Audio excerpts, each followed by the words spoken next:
Villara had never known cold like this. Her escape pod had crashed 2 days ago on a frozen moon called ES7. Far from the usual space lanes, it wasn't supposed to be like this. The mission had failed. Her ship had been ambushed, and when she woke up in the broken pod, there was no one left. No voices on the comm. No ships in the sky. Just wind, cold, biting wind. The air was thin, but breathable. The gravity was light. That saved her bones, but not her hope. What little remained of it was now being eaten by the cold. She stood near the wreckage, her arms wrapped around herself. The silver suit she wore wasn't made for this kind of weather. It was a pilot's uniform, meant for space, not snow. Her fingers were already numb. Her legs trembled. And the only thing keeping her alive was a tiny beacon she had managed to power up, using the pod's last backup battery. It blinked slowly, one red light, a signal that said, still alive. But was she? That first night, Villara tried to sleep. Inside the broken pod, the metal was cracked open, one side torn away from the crash. She tried to cover the opening with wreckage, but the wind howled through the gaps. It was like sleeping inside a dying machine. The cold sank into her bones. Every breath felt sharped out by morning. Her lips were blue. Her hands had stopped moving properly. She knew she had to act. She used the small fire starter from her survival kit to light pieces of broken insulation. It gave off some heat, but the smoke was thick and bitter. Still, it was warmth, and warmth meant hope. Then came a choice she never thought she would make. Her clothes were thin, useless now. She had a layer of armor, light but flexible, built into her suit. It held no warmth. Beneath that was a body glove tight, silver, and not much more than skin. She stared at the outer layers. They were made of burnable materials. She tore off one sleeve of her armor, then another, then the chest plate. She threw them into the fire. The flames grew, and the warmth returned to her face. But now she had less to protect her. She told herself it was temporary, just until help arrived. It didn't. On the second night, she burned her boots. Her feet curled close to the fire, skin red and raw. The pain meant she was still alive. She had moved the beacon outside, hoping it would be more visible. It still blinked. Once every 10 seconds, she counted each one like it was a heartbeat. In the distance, across a frozen ridge, a man named Cal Mercer sat in a warm bunker. He sipped hot broth from a metal cup and stared at the red blinking dot on his old tracker screen. He had seen the crash. He had seen the girl, too, through the lens of his aerial drone. She was Lycery from the Dominion. Not human, not welcome. He leaned back in his chair. His eyes were tired. He had come to this moon to be left alone. After the war, after the betrayals, after losing his team, he swore off everything, especially aliens. He turned off the tracker. He told himself she wouldn't last another day. He told himself that was not his problem. On the third day, Villara's firewood ran out. There was nothing left to burn except the last layers of her suit. She hesitated. She didn't want to be bare. She didn't want to be helpless. But she wanted to live. She tore the last of her armor from her legs. Then the suit liner. She sat close to the fire, huddled beneath a torn blanket she made from the pod's wiring mesh. It itched. It stung. But it was the only thing between her and the wind. She wrote something in the snow with a bit of melted metal. Not like this. Not alone. She didn't know why she wrote it. No one would read it. Maybe it was just to say something before the end, inside the bunker. Cal couldn't sleep. He kept hearing the wind, or maybe it was something else. A sound on the comm's soft static, a broken voice, a word he almost didn't catch. Please. He sat up, eyes wide. He hadn't expected a signal that weak to reach this far. He checked the scanner again. The red light blinked. Still alive. Stupid, he muttered. She's going to die out there. He opened a drawer. Inside was a sealed thermal suit as backup. It had saved his life once during a blizzard on TARS-9. He closed the drawer. She's not your problem. He turned off the lights. But he didn't sleep. On the fourth night, the storm came. A real one. Winds fast enough to rip steel. temperatures dropping below the limit of most survival suits. Velara tried to move. Her legs didn't work right. Her skin felt stiff. She wrapped the wire blanket tighter. But it didn't help. The fire was dying. She looked toward the mountain. In the distance, the beacon had picked up a signal there, faint and warm like a human base. She had seen it. She had hoped. But now it felt so far. Still, she crawled. Her body was weak. But her mind, her will was still burning. Step by step, crawl by crawl. Through wind, through snow, through pain, until finally she saw it. A steel door, set into the hillside. Lights above it, and a camera watching. She knocked once, twice, then. Her hand slipped. She fell forward, and the door opened. The door slid open with a sharp hiss. Warm air spilled out into the snow. The light above the entrance turned bright white. For a moment, Velara couldn't see anything. Her body shook violently, teeth chattering, breath shallow. Then, a man stepped. Out. Human. He wore a thick coat, heavy boots, and a cold look on his face. Cal Mercer didn't speak at first. He stared at the half-frozen alien girl lying at his doorstep, barely conscious, covered in frost, and wrapped in pieces of wire and burnt fabric. She looked like she had crawled out of death itself. Damn it, he muttered under his breath. He didn't trust her. She was Lacery, and the Dominion had cost him everything. But she wasn't holding a weapon. She wasn't here to spy. She was dying, and dying alone in the snow wasn't a death he would wish on anyone, not even her. Cal picked her up gently, arms strong from years of hard work. Her skin was icy cold, her breathing faint. Inside the bunker, he placed her on the heated cot near the generator and wrapped her in thermal blankets. He grabbed a heat pack and placed it against her chest. Velara twitched. Her lips moved. But no words came. You're gonna make it, Cal said softly. Don't quit now. He injected her with a stabilizer, basic medkit stuff, enough to help her survive the shock. Then he sat beside her and watched as the frost melted slowly from her hair. Hours passed. Velara's eyes finally opened. She stared up at the metal ceiling, then at the orange glow of the small heater near her feet. Her body still ached. Her fingers were still numb. But she was alive, and warm. She tried to sit up but winced in pain. Cal noticed immediately. Take it easy, he said, bringing her a cup of warm liquid. Dehydration. Drink slowly. Velara looked at him with tired, confused eyes. You saved me. He didn't answer. He just placed the cup into her hands. It was strange for both of them this moment. A human and an alien, enemies by history, now sharing warmth in a cold world. Velara drank the liquid. It tasted strange, earthy, a little bitter, but it filled her stomach with heat. You didn't have to open the door, she said softly. Cal leaned back against the wall. I almost didn't. She looked around the room. It was simple metal walls, old screens, a workbench, a weapons rack. A place built by someone who expected no visitors. Who are you? Name's Cal, he said. I live here. She nodded slowly. Velara, Lacery Scout, second class, or I was. Cal raised an eyebrow. Dominion, not anymore. She said with quiet bitterness. I left them. I was trying to defect when everything went wrong. He didn't respond right away. His face tightened. He had heard stories like this before, most of them lies. But something in her voice told him this wasn't one of those times. That night, Velara slept deeply, truly warm for the first time in days. The fire inside the heater hummed low and steady. Her body rested, but her mind still wandered. She dreamed of her home planet, soft skies, gentle rivers, then of the crash, the fire, the snow, the cold, and the door opening. Cal didn't sleep much. He sat at the table, watching old video logs from a decade ago. His old squad, their laughter, the war, the last mission that ended it all. They had trusted a Lacery diplomat once. It cost them everything. But Velara didn't look like a soldier. She looked like someone who had seen the edge and almost fallen off it.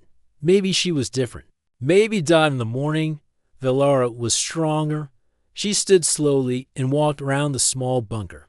I thought humans were colder than this, she said with a faint smile. Cal chuckled without humor. We are. I just make exceptions when guilt eats at me. She tilted her head.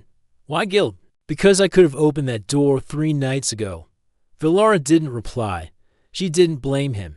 She understood that trust was a hard thing to give. Over the next few days, Valara recovered quickly. Her skin healed.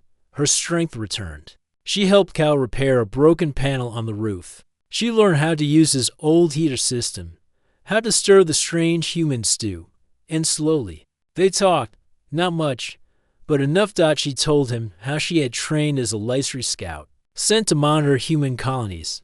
But what she saw disturbed her. How the Dominion lied, how they twisted stories. She tried to leave. They tried to stop her. That's when her ship was shot down. Cal told her about his past too. The wars, the betrayal, the reason he came to ES7 alone. I didn't come here to heal. He said one night, I came here to hide. Valara looked at him. But you opened the door. He didn't answer, but she saw the flicker of something in his eyes. Outside, snow still covered the land. The wind still howled across the ice. But inside the bunker, there was warmth. And for the first time in years, Cal Mercer didn't feel entirely alone, and Valara no longer felt like a ghost. Something small was growing, not trust, not yet, but the beginning of it, and that was enough.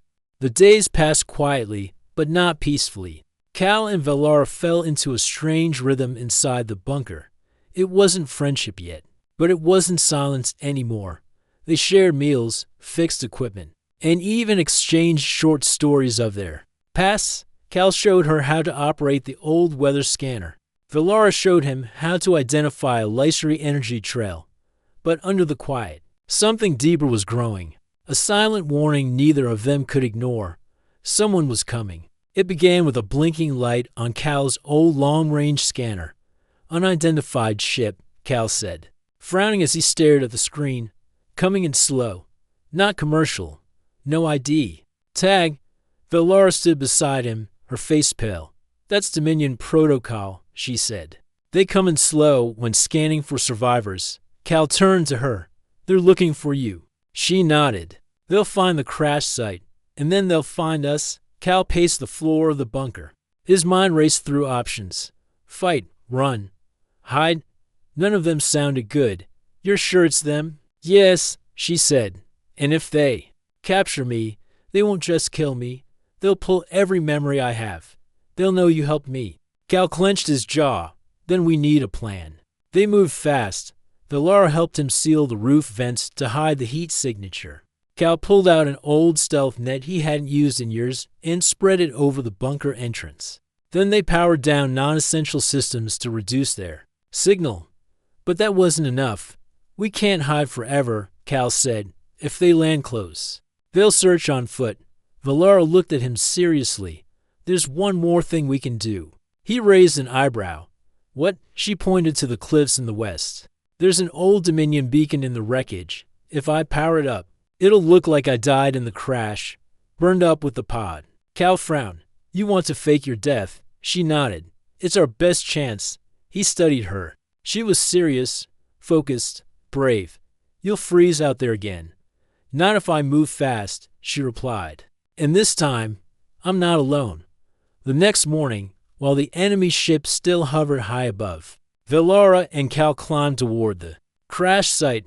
The wind cut against them, but they moved with purpose. The pod still lay broken in the snow, the beacon light long dead.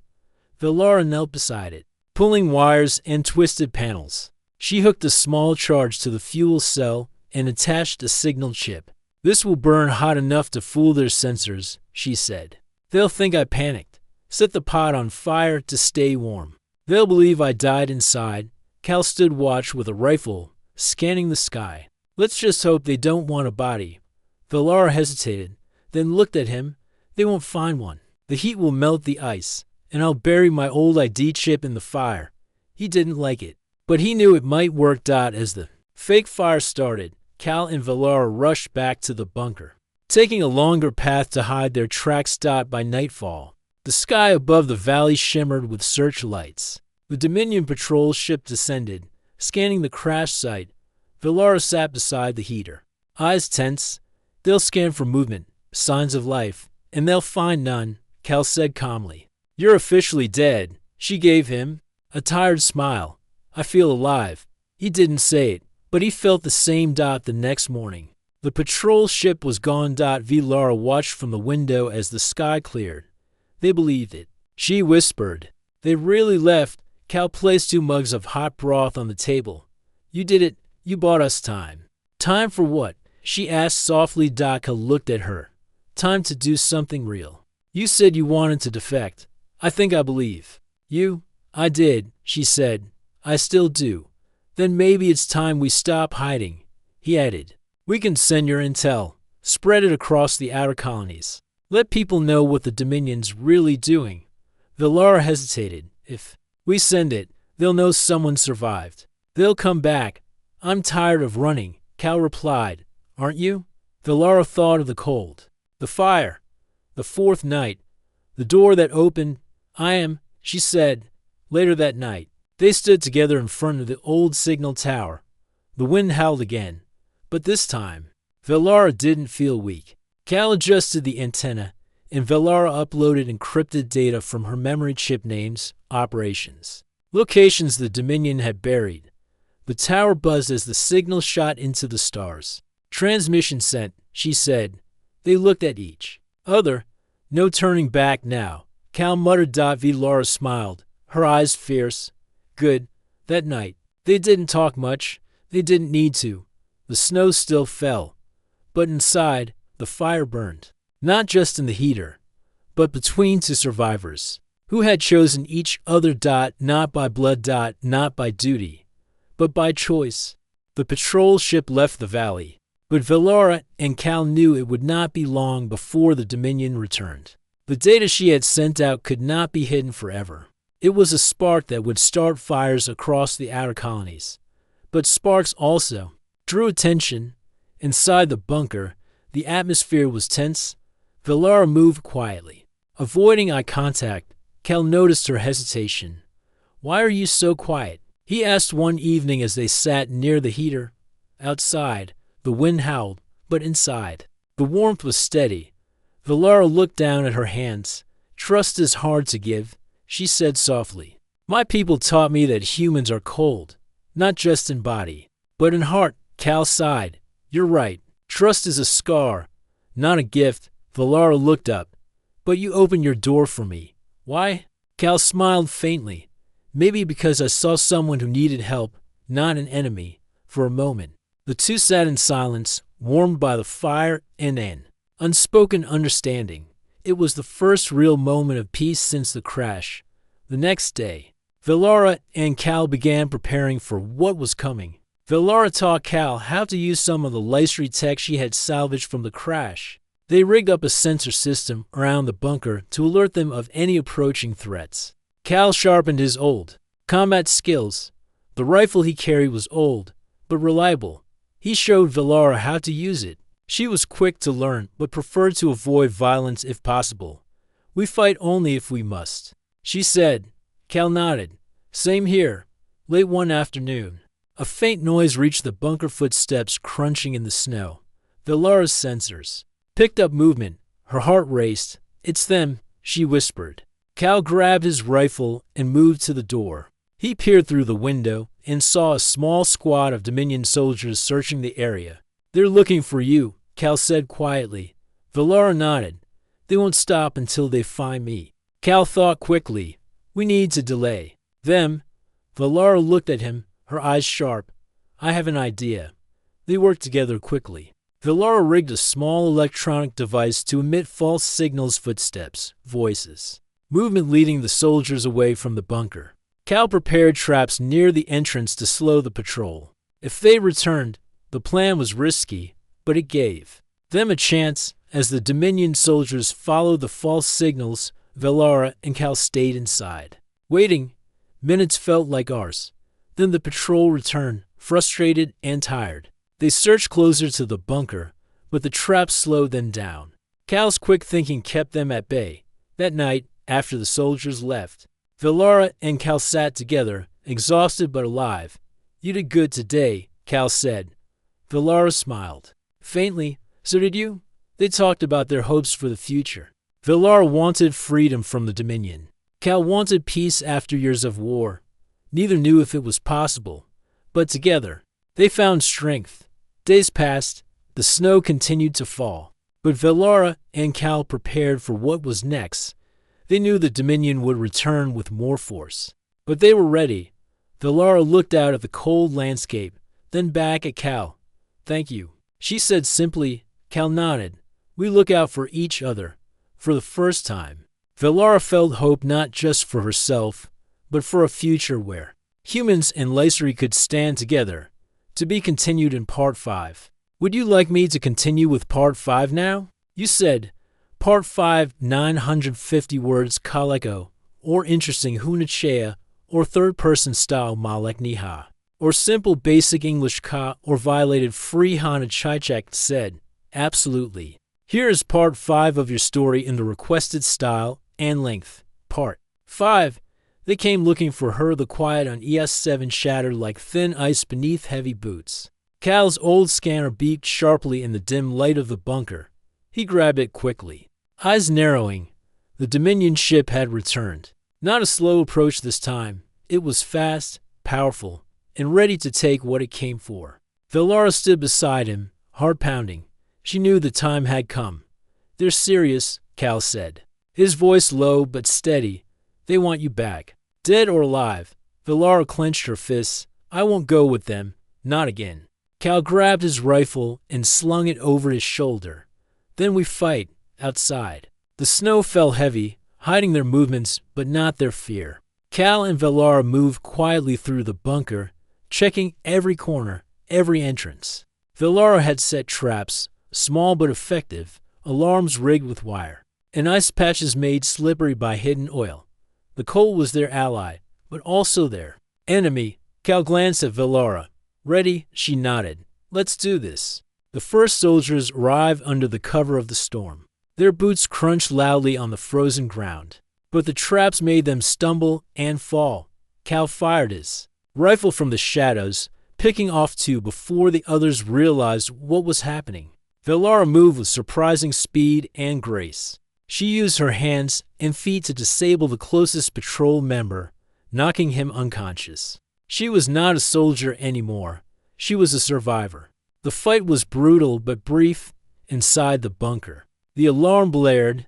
More soldiers poured in. Cal held the entrance, firing steadily while Velara rushed to a control panel. Her fingers flew over the keys, trying to activate a defensive shield around the bunker. Come on, she muttered. The shield flickered to life just as the soldiers broke inside. Velara and Cal fought side by side. The bunker was small, tight, and dangerous. Velara used her knowledge of Dominion tech to short-circuit enemy weapons. Cal used every trick he knew from his military days. They pushed back the attackers, but it was clear they couldn't hold forever. "We need a way out," Cal said between bursts of fire. Velara nodded. "There's a hidden exit, a maintenance tunnel beneath the bunker. It leads to the cliffs." Cal looked toward the back wall. "Let's move." They escaped through the tunnel, sliding down narrow metal stairs into cold darkness. Outside, the storm had worsened. They climbed the cliffs slowly, each step a struggle against wind and ice. Behind them, the Dominion soldiers shouted, but they did not follow. At the cliff's edge, Velara looked out over the frozen valley. "We can't stay here," she said. Cal nodded. "No, but we have the intel. We sent it. Help will come." Velara shivered, not just from the cold but from hope. Suddenly, a figure appeared on the ridge, a human scout from the Resistance. "Sent after the data transmission. You made it," he said, breathless. "We're here to help." Velara smiled faintly. Cal looked at her and said, "Maybe. It's time to stop running." Together, they descended the cliff and disappeared into the snow. The Dominion patrol retreated, beaten but not destroyed. But this fight was just the beginning. Cal's old scanner beeped sharply in the dim light of the bunker. He grabbed it quickly, eyes narrowing. The Dominion ship had returned. Not a slow approach this time. It was fast, powerful, and ready to take what it came for. Velara stood beside him, heart pounding. She knew the time had come. "They're serious," Cal said, his voice low but steady. "They want you back, dead or alive." Velara clenched her fists. "I won't go with them. Not again." Cal grabbed his rifle and slung it over his shoulder. "Then we fight, outside." The snow fell heavy, hiding their movements but not their fear. Cal and Velara moved quietly through the bunker, checking every corner, every entrance. Velara had set traps, small but effective, alarms rigged with wire, and ice patches made slippery by hidden oil. The cold was their ally, but also their enemy. Cal glanced at Velara. "Ready?" She nodded. "Let's do this." The first soldiers arrived under the cover of the storm. Their boots crunched loudly on the frozen ground, but the traps made them stumble and fall. Cal fired his rifle from the shadows, picking off two before the others realized what was happening. Velara moved with surprising speed and grace. She used her hands and feet to disable the closest patrol member, knocking him unconscious. She was not a soldier anymore. She was a survivor. The fight was brutal but brief. Inside the bunker, the alarm blared. More soldiers poured in. Cal held the entrance, firing steadily while Velara rushed to a control panel. Her fingers flew over the keys, trying to activate a defensive shield around the bunker. "Come on. Come on," she muttered. The shield flickered to life just as the soldiers broke inside. Velara and Cal fought side by side. The bunker was small, tight, and dangerous. Velara used her knowledge of Dominion tech to short-circuit enemy weapons. Cal used every trick he knew from his military days. They pushed back the attackers, but it was clear they couldn't hold forever. "We need a way out," Cal said between bursts of fire. Velara nodded. "There's a hidden exit, a maintenance tunnel beneath the bunker. It leads to the cliffs." Cal looked toward the back wall. "Let's move." They escaped through the tunnel, sliding down narrow metal stairs into cold darkness outside. The storm had worsened. They climbed the cliffs slowly, each step a struggle against wind and ice. Behind them, the Dominion soldiers shouted, but they did not follow. At the cliff's edge, Velara looked out over the frozen valley. "We can't stay here," she said. Cal nodded. "No, but we have the intel. We sent it. Help will come." Velara shivered, not just from the cold, but from hope. Suddenly, a figure appeared on the ridge. A human scout from the Resistance, sent after the data transmission. "You made it," he said. Breathless, "We're here to help." Velara smiled. Faintly, Cal looked at her and said, "Maybe it's time to stop running." Together, they descended the cliff and disappeared into the snow. The Dominion patrol retreated, beaten but not destroyed. But this fight was just the beginning. The cold wind howled through the cliffs as Velara, Cal, and the human scout hurried down the rocky path. The snow was thick, but the promise of safety warmed their steps. The scout, a lean man with sharp eyes, guided them toward a hidden resistance camp nestled in a valley below.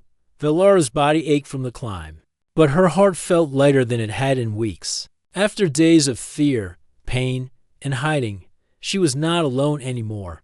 Inside the camp, the atmosphere was different. Warm fires burned in stone pits. People from many planets and many races moved with purpose and hope. This was a place where the Dominion's lies did not reach. Cal leaned against a rough wooden table, wiping frost from his coat. He looked at Velara and the scout. "Welcome to the fight," the scout said. "Thanks to you, we have proof.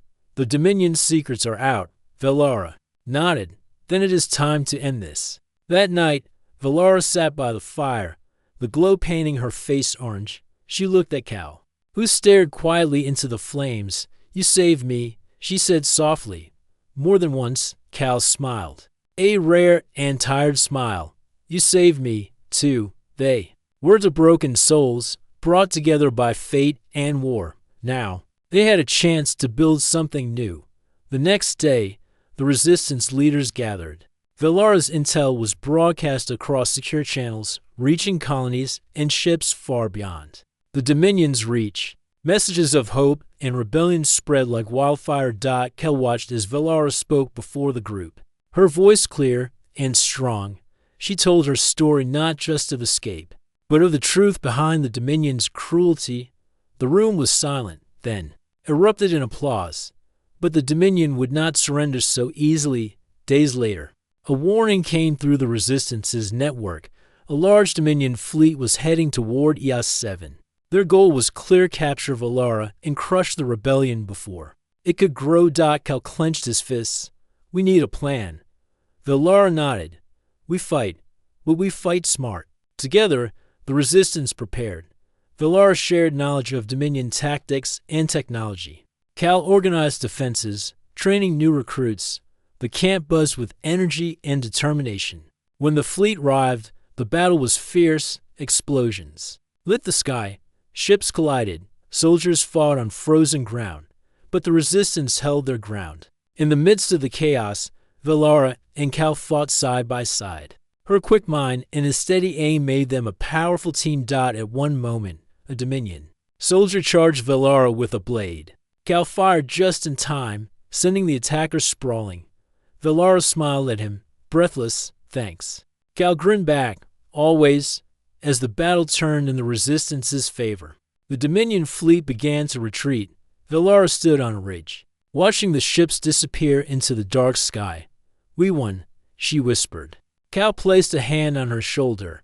This is only the beginning. After the battle, Alara and Cal stood together under the stars. She looked at the cold moon above and then at him. You said humans were cold, she said softly. Cal smiled. We just hide it well. She laughed quietly. Maybe human warmth is the strongest weapon of all. He nodded, and it saved your life. Together, they walked back to the camp, ready to face whatever came next, because on this cold, frozen world, they had found something more valuable than survival. They had found each other.